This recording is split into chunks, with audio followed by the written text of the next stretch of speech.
This is James Helder for IFL TV in association with Matt Kling's Gym Marbella. I'm in the Ingle gym today. With me, I've got the legendary trainer Brendan Ingle. How you doing, Bren? Going great. Keep getting up in the morning, coming in here. There's still plenty coming in to train, and we keep turning out champions, so I must be doing something right. That's right. How long have you been here now for in this gym, Bren? 50 odd year.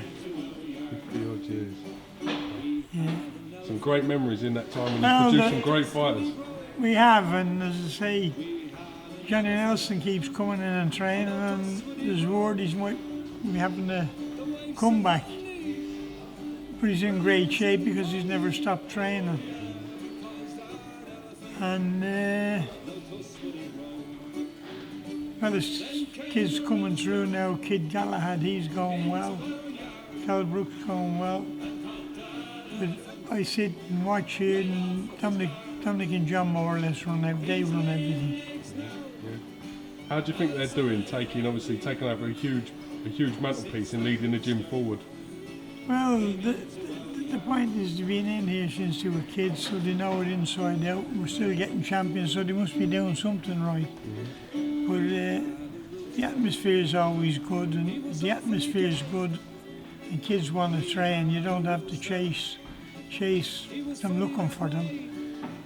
Gym opens in the morning, they're in here in the morning at 7 o'clock for an hour or so, an hour and a half. Then they go to work, school, college, whatever they're doing. Then they come back, start coming in and say about 2:30, 3 o'clock. And something must be going right. When you opened this gym up, did you think it would turn out to be such a success and such a big hub of the community here in Sheffield? Yeah, because I'd always got boxing's always been my hobby. My brothers, I'm from a big family of 15. I had 10 brothers myself, about 7 of us boxed. And the conversation always around the table was about who they boxed, when they boxed, who they were going to box. Then when I come over here in the mid-50s, the people, all right, said the people I met were fellas like Randolph Turpin, Dick Turpin, Vince Hawkins. So these are all the champions of the 40s and 50s. So talking to them and then going around the pubs doing exhibitions and talks about boxing. And the people you met, and the friends you made, and they're still coming in, they're still operating, and I'm still listening to Paddy music. This gym's got a reputation for being one of the most multicultural gyms in the country. How do you communicate and conduct yourself with all these people from different nations and different backgrounds? Well, I say to people, no matter what people call you, as long as they don't call you too early in the morning, don't get upset. Because what really attracted to me when I come here to Sheffield in the 50s was the sense of humour and the sense of fun. And at the time, people were from all over the place. And the history of Sheffield, the history of the whole country, as I say, fascinated me. And walking from here up to Wentworth Hall, did you ever hear of Wentworth Hall? Yeah. People used to say to me, why'd you walk up to Wentworth Hall? I says, well, it fascinated me. And they say, what way to fascinate you? He says, well, the royalty and everything else. Royalty? I says, yes. I says, I've had pictures on the wall. There's one over there still. I says, of Muhammad Ali. And I used to say to people about Muhammad Ali, I hope he doesn't get hurt. Absolutely brilliant, one of my favourites. But they used to open spar all the time. Well, 95% of the sparring has always been here is 95% body sparring and technical sparring, 5% open. So there was never any wars. So when you say to people you're going to turn out, say British Commonwealth European World Champions, They used to think we were mad. But we've done it. Kids that wouldn't go to school, you're saying to them, if you don't go to school, you can't come in here, but I don't like Skyle. I says, well, you've got to, if you don't go to school, you can't come in here. But you've got to do as they're told when they come in here. If they look good, we look good. If they make money, we make money. And there's nobody being injured, thank God. And there's always a good atmosphere here, and the Spartan's always good. Like Dominic and John run everything now. I sit here and supervise a bit, and fellas like yourself and the people. In America, I think, or in the old days, they'd call me a greeter, greeting people when they come in here. I think you're much more than a greeter, Brendan. To be Well, fair. as I say, well, there's not another game like it. I said to people, what upsets me? I say, what upsets you? I says, well, what upsets me? I says, the English invented the game of football, taught everybody how to play it. Now everybody's beating them. I says, it does me head in. I says, if you develop whatever sport you're in, especially us with the boxing, you've got to keep turning out champions. You've got to keep getting crowds. We keep getting them. I says, I'm walking from here up to Wentworth House. The fields around it, and the fields going up to backwards, up into Wentworth, to me is fantastic. It's fascinating. They're a bleeding nutter day. I says, well, my people I still walk around here. The biggest shopping centre in the country, Meadowhall's down there, so I go down there every day with the wife.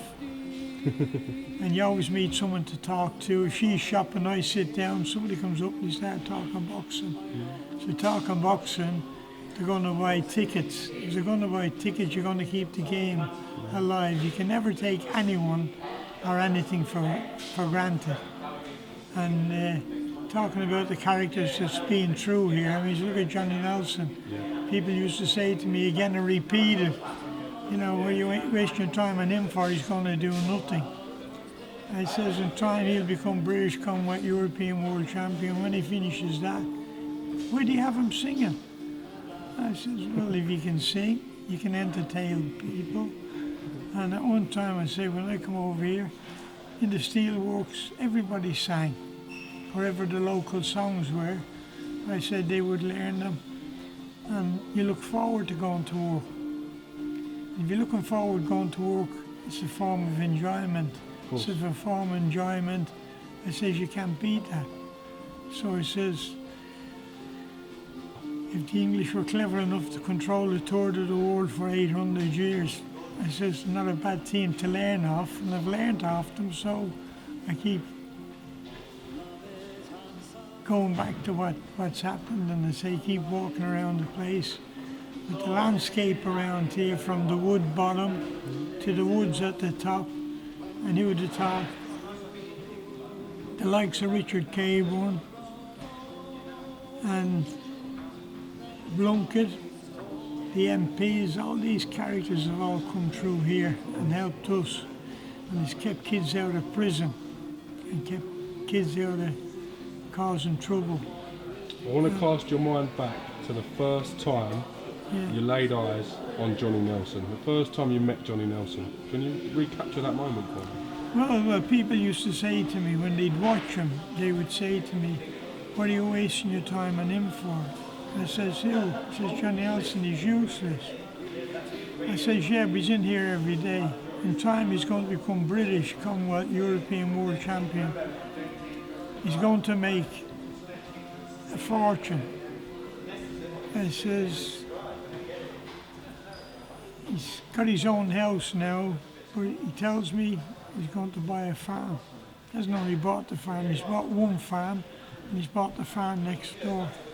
He says, I know I can't believe I've gone, who'd ever thought he'd achieved what he did? I says, well, I always had great faith in him, and he was so reliable that going around doing exhibitions with him, no matter where you went, from here to Chesterfield to Rotherham to Leeds, he would draw the crowds.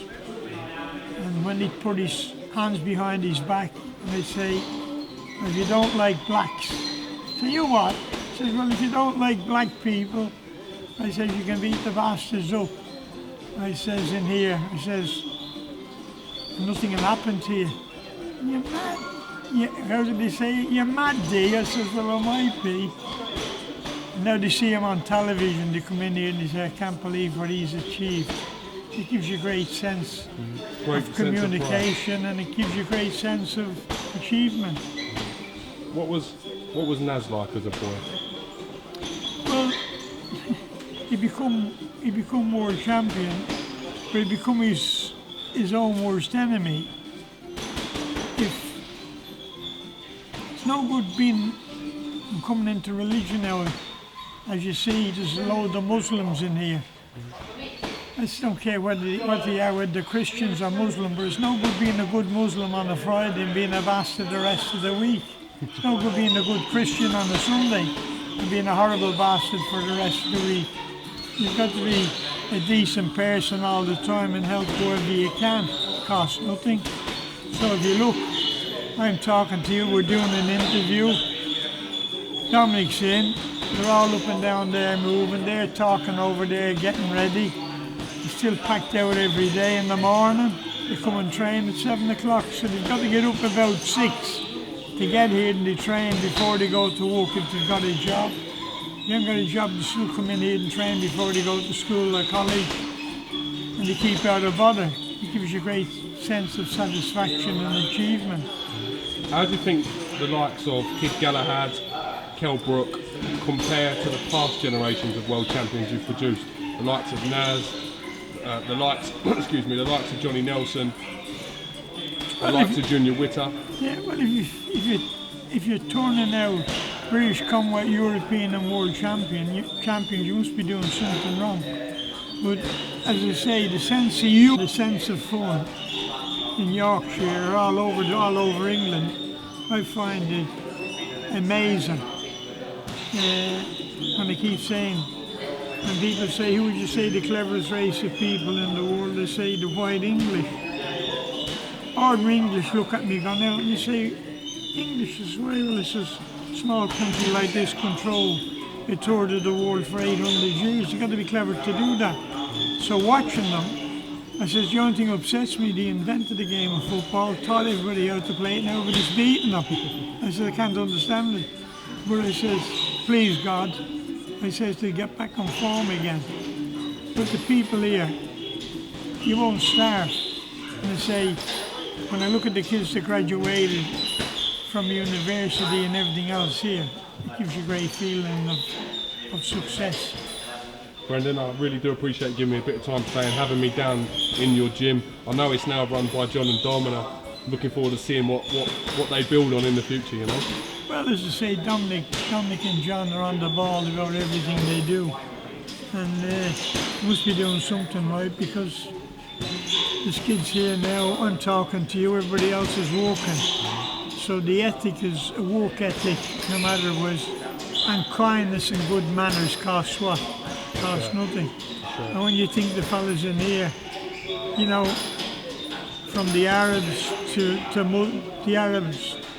the Pakistanis, or I call them Pakis and Paddies, it says the mixture is terrific, and it breaks down barriers.